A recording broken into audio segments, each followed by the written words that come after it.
और मैंने पहले भी आपसे गुजारिश की थी, मैं आज फिर आप ये जनता की तरफ से गुजारिश करता हूं कि वहां के मरीज, यहाँ जितना ज्यादातर मरीज हैं दिल्ली में एम्स में, वो इधर ही आसपास के मुरादाबाद, संभल और रामपुर जिले के होते हैं, बरेली के होते हैं, और गरीब इलाका है, इलाज के लिए तिराही है। अगर कोई ऐसी पॉलिसी हो कि वहां पर मेडिकल कॉलेज, बेशक एक सब्जेक्ट स्टेट सब्जेक्ट है, मेडिकल कॉलेज भी नहीं है वहाँ, तो जनाब से गुजारिश है मेरी कि आप जो है वो ये लोड भी कम हो जाएगा दिल्ली का, रामपुर में एक एम्स की व्यवस्था करा देंगे तो हम सब करोड़ों आवाम जो आसपास जिलों में भी रहती है वो आपकी बहुत आभारी होगी और हम आपके बहुत मशकूर होंगे इस सिलसिले में। बहुत धन्यवाद। एम्स तो अभी बहुत से स्टेट्स को नहीं मिला है। हमारी प्रायोरिटी स्टेट्स पर पहले जाने की है। वहाँ रायबरेली में और गोरखपुर में 2 एम्स यूपी में हैं, लेकिन हाँ, इनके मेडिकल कॉलेज में वो कोई भी प्रोग्राम इम्प्लीमेंटेशन स्कीम के तहत या कोई इंफ्रास्ट्रक्चर की दृष्टि से उनकी कोई प्रपोजल आएगी तो उस पर हम जरूर विचार करेंगे। Question number 406 Shri Arun Kumar Sagar. मान्यवर, question number 406 is laid on the table of the house. माननीय सदस्य।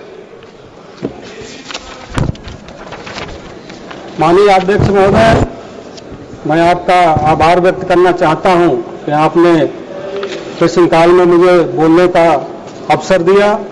मान्यवर, 1947 का विभाजन जनसंख्या पर नहीं बल्कि भूमि पर आधारित था और भारत एवं पाकिस्तान के बीच मूल समझौते में अल्पसंख्यकों की सुरक्षा प्रमुख रूप से शामिल थी। मान्यवर, लेकिन पाकिस्तान अपने निर्णय के बाद इस सिद्धांतों को बनाए रखने में पूरी तरह से विफल रहा, जिसकी वजह से हमारे हिंदू भाइयों का वहां पर आज भी उत्पीड़न किया जा रहा है। मान्यवर, और माननीय प्रधानमंत्री श्री नरेंद्र मोदी जी के केंद्रीय नेतृत्व में विदेश मंत्रालय ने विदेश में रहने वाले हिंदू समुदाय के अधिकारों और हितों की रक्षा करने में महत्वपूर्ण भूमिका निभाई है। मान्यवर, इसके लिए मैं माननीय विदेश मंत्री श्री एस जयशंकर जी का हार्दिक आभार प्रकट करता हूं।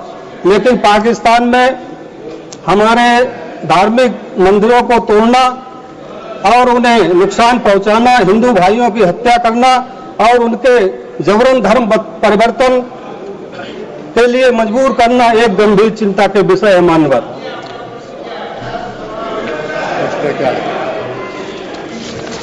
तो आपका प्रश्न क्या है? मेरा मान्यवर, क्या हम विदेश मंत्री यह बताने की कृपा करेंगे क्या सरकार को पाकिस्तान में अल्पसंख्यक समुदाय के लोगों के विरुद्ध लगातार किए जा रहे अपराधों की जानकारी है क्या? माननीय मंत्री जी। Sir, I sympathize with the sentiments expressed by the honourable member. There are 2 parts to the question. One, whether we follow what are the crimes and atrocities against the minorities in Pakistan, and secondly, what are we doing about it internationally. So the first part of it is, yes sir, we follow very closely, we track very closely the treatment of minorities in Pakistan. And as an example, I would like to apprise the House that just in the month of February, there were 10 cases of atrocities against the Hindu community, 7 of them related to abduction and forcible conversion, 2 related to abduction, 1 related to police action against students who were celebrating Holi. There were 3 incidents relating to the Sikh community in Pakistan. In one case, a Sikh family was attacked.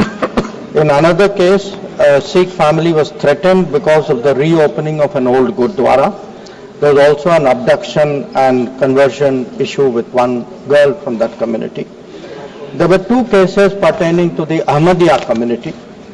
In one case, a mosque was sealed, and in another case, 40 graves were desecrated. And there was one case pertaining to the Christian community, where a Christian person who reportedly was mentally unstable was charged with blasphemy. So the answer to the honorable member, sir, is yes, we track it very, very closely. We take it up, and we take it up at the international level also.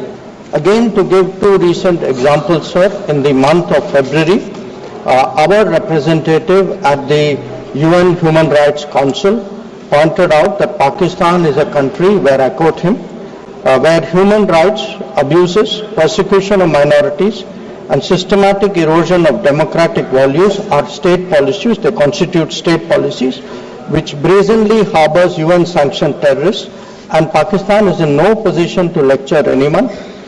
Instead, Pakistan should focus on providing actual governance and justice to its own people.